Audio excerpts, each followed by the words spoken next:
नमस्कार, स्वागत है आपका पंजाब केसरी टीवी पर। लगातार हम लोग आपको हिमाचल के हर कोने में ले जाकर जो है नेताओं के चुनाव प्रचार की झलक दिखा रहे हैं। इस समय बिलासपुर सदर में हैं और परिचय देने की जरूरत नहीं है कि इस कंस्टिट्यूंसी का जिले का क्या महत्व बीजेपी की राजनीति में खास तौर से है और देश व प्रदेश की राजनीति में है।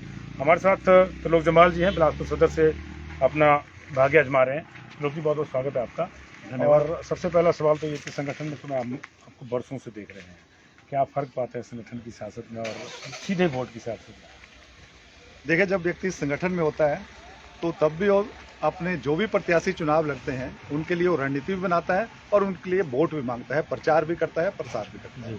तो मुझे इसमें कोई डिफरेंस नहीं लग रहा है, क्योंकि मैंने लगभग 32 वर्षों तक संगठन में काम किया है और 32 वर्षों के बाद पार्टी ने मुझे यहाँ से अपना प्रत्याशी बनाया है। मुझे आज भी वो दिन याद है जब यहाँ से सदाराम ठाकुर जी चुनाव लड़ा करते थे, तो उनके भतीजे विक्रम जी, हम दोनों क्लासमेट थे। तो ऐसी कोई दीवार नहीं होगी बिलासपुर सदर की जिसके ऊपर हमने पोस्टर नहीं लगाया। और उसके बाद उस दिन से लेके बाद में 1993 में नड्डा जी यहाँ से चुनाव लड़ने आए। जब नड्डा जी चुनाव लड़ने आए तो फिर हमारे पास वही काम था, पोस्टर लगाना, स्टिकर लगाना, झंडे लगाना। तो बिलासपुर सदर की मैं एक एक घर को जानता हूँ और लगभग 32 वर्षों तक ये काम लगातार चलता रहा। जब भी चुनाव होता है तो हम सब लोगों का पार्टिसिपेशन होता है। ये ठीक है कि पिछले 5 वर्षों से मैं माननीय मुख्यमंत्री जी का राजनीतिक सलाहकार रखा, प्रदेश की एक जिम्मेवारी रही और उस जिम्मेवारी के कारण मैं थोड़ा कम आया, लेकिन अपने लोगों के बीच में सदा मिलने जुलने का काम चलता रहा। पब्लिकली ऐसे जनसभा करना, ये करना, क्योंकि वो मेरा दायित्व नहीं था। तो संगठन में उस तरह से रहती है, क्योंकि संगठन की एक मर्यादा रहती है।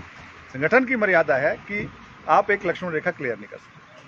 तो अब संगठन ने आशीर्वाद दिया है कि आपको बिलासपुर सदर को ही संभालना है, तो इसलिए मैं अब 100% बिलासपुर सदर में हूँ। 365 दिन और 24 घंटे यहीं रहकर लोगों की सेवा करेंगे।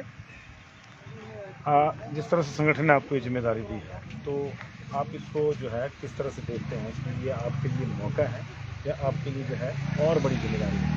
क्योंकि नॉर्मली होता ही है कि आपने बात करी पोस्टर लगाते थे, नॉर्मली भी यही रहता है कि कार्यकर्ता पोस्टर लगाते ही रहते हैं। तो कितना बड़ा सम्मान ये है कि बेटी पोस्टर में बड़ी झंडा उठाने वाले कार्यकर्ता को जो है इस तरह से आगे बढ़ाया जाता है? देखिए, मैंने कहा कि मैं 1990 से लगातार काम कर रहा हूँ जी। मेरे जैसे कार्यकर्ता को जो पहले स्टिकर लगाता था, दरी उठाता था, अलग अलग काम करता था, अब 32 वर्षों बाद पार्टी ने इतना बड़ा मान सम्मान दिया है। तो सबसे पहले तो मैं पार्टी के शीर्ष नेतृत्व का और खासकर प्रधानमंत्री श्री नरेंद्र मोदी जी का और भारतीय जनता पार्टी के वर्तमान राष्ट्रीय अध्यक्ष परम श्रद्धेय श्री JP नड्डा जी का, हिमाचल प्रदेश के यशस्वी मुख्यमंत्री श्री जयराम ठाकुर जी का, केंद्रीय मंत्री बड़े भाई अनुराग ठाकुर जी का और अब पार्टी के सम्मान्य प्रदेश अध्यक्ष सुरेश कश्यप जी का और पार्टी के शीर्ष नेतृत्व का धन्यवाद करता हूँ। तो मेरे जैसे एक सामान्य कार्यकर्ता को उस विधानसभा से चुनाव के लिए उतारा है जिसको 3 बार JP नड्डा जी ने रिप्रेजेंट किया, 3 बार वो यहाँ से विधायक रहे। तो मेरे जैसे एक सामान्य कार्यकर्ता के लिए बहुत बड़े मान सम्मान की बात है। और जब मैं अब फील्ड में जा रहा हूँ, क्योंकि इतनी लंबी जर्नी के बाद ये टिकट पार्टी ने मुझे दिया है, तो मुझे बहुत लोगों का मान सम्मान, प्यार, आशीर्वाद। आपने देखा होगा अभी नुक्कड़ सभा हम करके आए, छोटे गांव की सभा, लेकिन एक छोटे छोटे गांव की सभा में अगर 100 लोग पहुंच रहे हैं तो मेरे लिए इससे बड़े सौभाग्य की और क्या बात हो सकती है। सर, क्या मुद्दा है? आप विकास करवाने के लिए चुनाव लड़ रहे हैं, विकास किया है वो मुद्दा है? देखिए, बिलासपुर के इतिहास में आप स्मरण कीजिए कि बिलासपुर के इतिहास में केवल 5 वर्षों में ही विकास क्यों हुआ, कैसे हुआ? All India institute of medical science 5 सालों में बनकर तैयार हो गया। वो सिर्फ बिल्डिंग नहीं है, उसमें डॉक्टर कहाँ से आएंगे, उसमें नर्सेज कहाँ से आएंगी, उसमें स्टाफ कहाँ से आएगा, उसमें मशीनरी कहाँ से आएंगी, ताकि हमारे स्वास्थ्य की ठीक जांच हो सके। तो इतना बड़ा इंस्टीट्यूट 5 सालों में, और उसमें भी 2 साल कोरोना में चले गए, 3 सालों में 1250 बीघे में इतना बड़ा ह्यूज स्ट्रक्चर बनाकर आज वो फंक्शनल हो गया है। उसका काम लोगों को देखने का, लोगों की एडमिशन का, लोग एडमिट होने शुरू हो गया। इतना ही नहीं, अब देखिए कि ऊपर बंदले की धार है हमारी, इस बंदले की धारा कोई नहीं जानता, लेकिन हाइड्रो इंजीनियरिंग कॉलेज बना और हाइड्रो इंजीनियरिंग कॉलेज के लिए अब अच्छे से अच्छा इंजीनियर का कोई हमारा बच्चा बनेगा तो दिल्ली नहीं जाना पड़ेगा, बॉम्बे नहीं जाना पड़ेगा, बंदला की धार पर जाना। पहले तार तो सही, उनसे ऊपर कॉलेज दिख रहा है। इतना नहीं, अब ये अच्छे से अच्छा डॉक्टर बनना हो तो बिलासपुर एम्स में जाना पड़ेगा, अच्छे से अच्छी नर्स बनना हो तो बिलासपुर एम्स में उसकी भी पढ़ाई है। इतना ही नहीं है, देखो बिलासपुर एम्स के साथ साथ सराउंडिंग लगते लगते सजमीनी तिस एक बड़ा अच्छा स्कूल हमारे बच्चों को अच्छी शिक्षा मिले, ये हमारी प्राथमिकता है। तो एक अच्छा school DPS Delhi public school को लाने की तैयारी है। लैंड आइडेंटिफाई हो गई है, इनिशियल औपचारिकताएं पूरी हो गई हैं। तो शिक्षा आज के समय में अपने बच्चों के लिए बहुत बड़ा एक सबसे बड़ी जरूरत है, सबसे बड़ी जरूरत है। तो एम्स हो गया, हाइड्रोजन कॉलेज हो गया, साथ ही साथ आप देखेंगे कि रेल का बिलासपुर में पटरी का बनना, ये पिछले 5 सालों में कैसे शुरू हुआ? अब पहले तो हम सुनते थे कि वीरभद्र सिंह जी कहते थे कि भानुपल्ली रामपुर रेल लाइन बनेगी, लेकिन फिर हमने वो दौर भी देखा जब नीतीश कुमार जी रेल मंत्री, तो उन्होंने कहा कि वीरभद्र सिंह जी ऐसे कई सर्वे तो बोरी में पड़े रहते हैं, तो सर्वे बोरी से बाहर निकल गया। सर्वे बोरी से बाहर निकले, पटरी बनाने का काम शुरू हो गया, लैंड, लोगों की लैंड अक्वायर हो गई, और जिन किसानों की लैंड अक्वायर हुई थी पहले उनको मुआवजा कम था, सरकार ने उनका मुआवजा भी बढ़ाया, और ट्रेन आने वाले 3 वर्षों में आपके बिलासपुर में होगी। और ये सामरिक दृष्टि से, क्योंकि हमारा चाइना के साथ हमारा बॉर्डर है, कांग्रेस ने इस चीज को कभी महत्व नहीं दिया। वीरभद्र सिंह जी सर रामपुर की बात सोचते थे।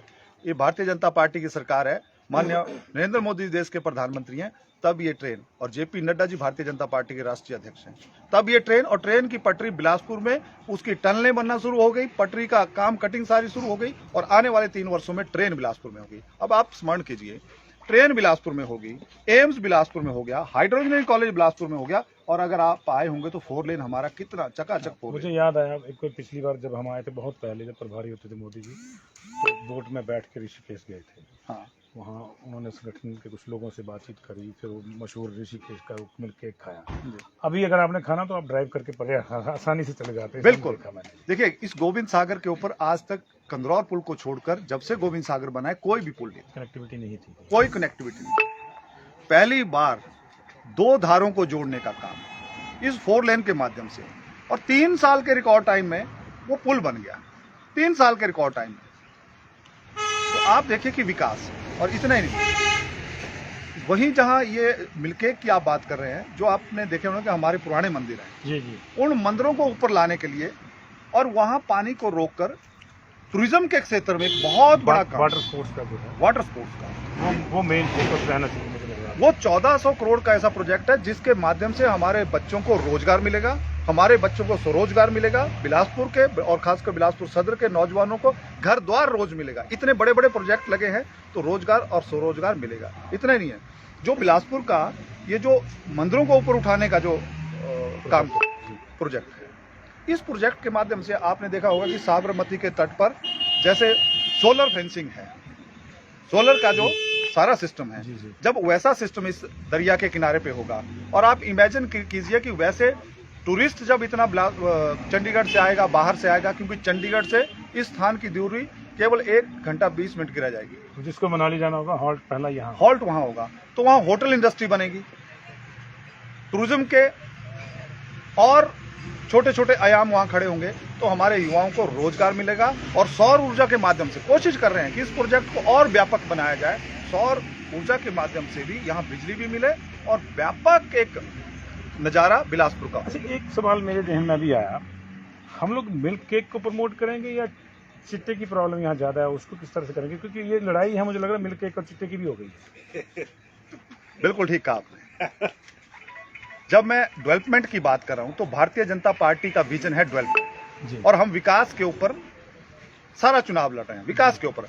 विकास आज डिबेट होनी चाहिए, आज प्रश्न आना चाहिए कि सड़क हर घर तक पहुंचे, आज प्रश्न आना चाहिए कि जहां तक सड़क पहुंच गई वो पक्की होनी चाहिए। देखिए, लोगों को अगर घर द्वार तक जाना है तो उनको पक्की सड़क, रास्ता पक्का होना चाहिए। और इतना ही नहीं, हर घर में पानी हो, ये मोदी जी ने सुनिश्चित किया, लेकिन नलके लग गए हैं, कहीं पानी की कमी है तो सुनिश्चित करना वो विकास का काम है, वो हमारी जिम्मेदारी है। और ऐसे ही कहीं बिजली की समस्या है, ऐसी जो लोगों की मूलभूत सुविधाएं हैं उनकी चिंता करना।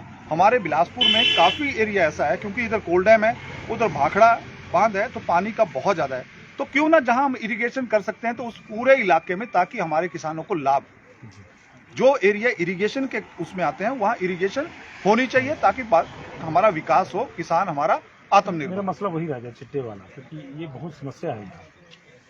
देखिए, चिट्टे का नाम जब भी आता है तो बिलासपुर से एक ही नाम आता है, वो है कांग्रेस के पूर्व में रहे विधायक बंबर ठाकुर। उनके कार्यकाल में यहां चिट्टा पनपा, चिट्टे को उन्होंने बढ़ावा दिया, चिट्टे का संरक्षण किया।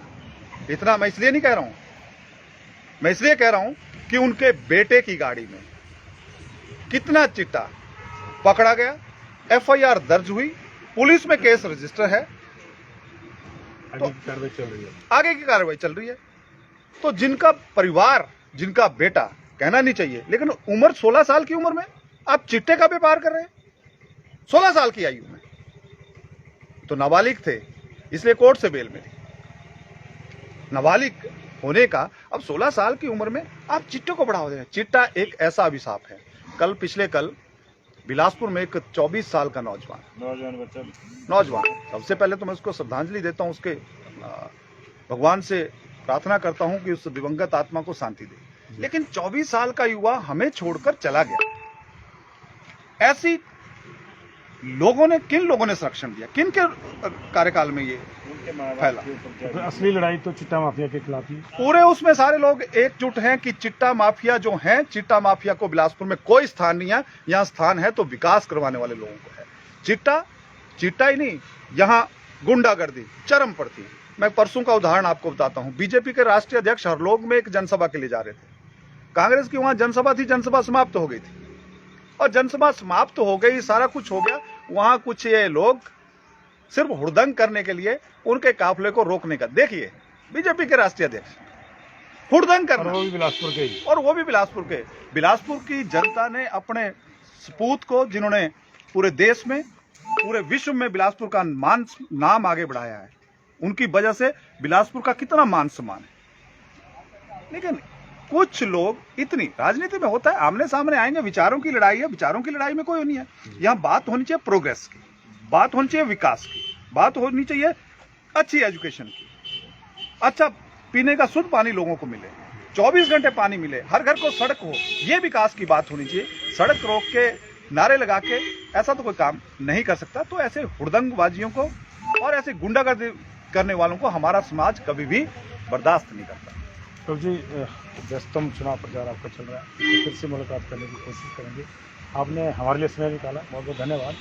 और उम्मीद करते हैं कि ये खास तौर से चिट्टे के खिलाफ जो लड़ाई है, तो मुझे नहीं लगता कि बिलासपुर की लड़ाई है, पूरे हिमाचल की लड़ाई है। और हम उम्मीद करते हैं कि जहाँ भी लड़ाई होगी वहाँ चिट्टा जो है वो हारेगा और मिलकर जीतेगा। तो आपको शुभकामनाएं, और जब चिट्टा हारेगा, मिलकर जीतेगा, तो मिलकर खाने आएगा। जरूर, आपका बहुत बहुत धन्यवाद। तो ये थे लोग जमात, जिनके साथ हमारी सीधी बातचीत हो रही थी, और आने वाले समय में और नेताओं के साथ भी आपसे मुलाकात करवाएंगे। देखते रहिए पंजाब की स्थिति।